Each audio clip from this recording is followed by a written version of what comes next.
Всеки ден отварям, чета твоите душевни писма. На всяка дума погледът ми се спира. Мисля си, каква истина носи за мене тя. Какво ли е оставила в нея твоята душа?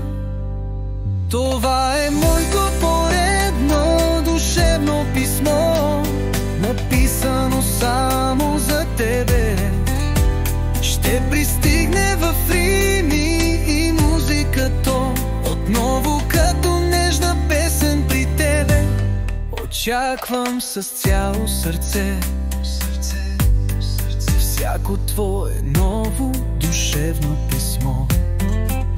То носи истина и любов, написала си го в мисъл само за мене.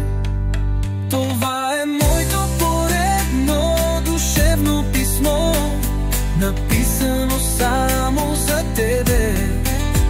Ще пристигне в рими и музикато отново като нежна песен при тебе.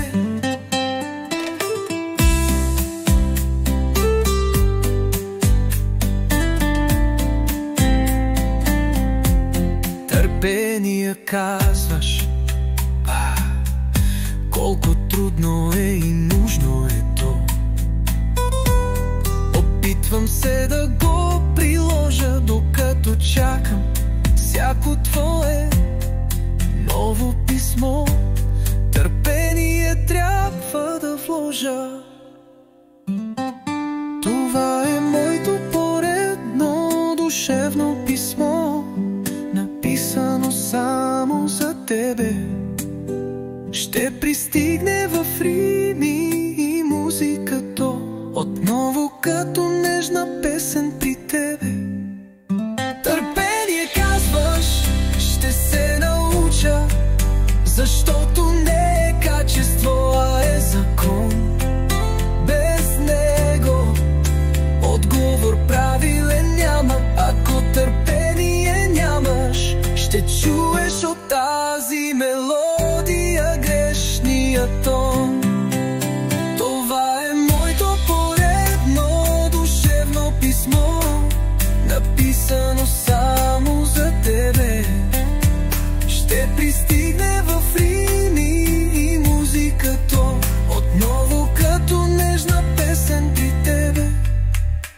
Някой ден ще видя тези очи, усмивката твоя ще видя. Някой ден ще докосна ръцете, които пишат тези писма. И нищо вече няма с думи да питам. Това е моето поредно душевно писмо, написано само за тебе. Ще пристигне в рими и музикато отново като нежна песен при теб.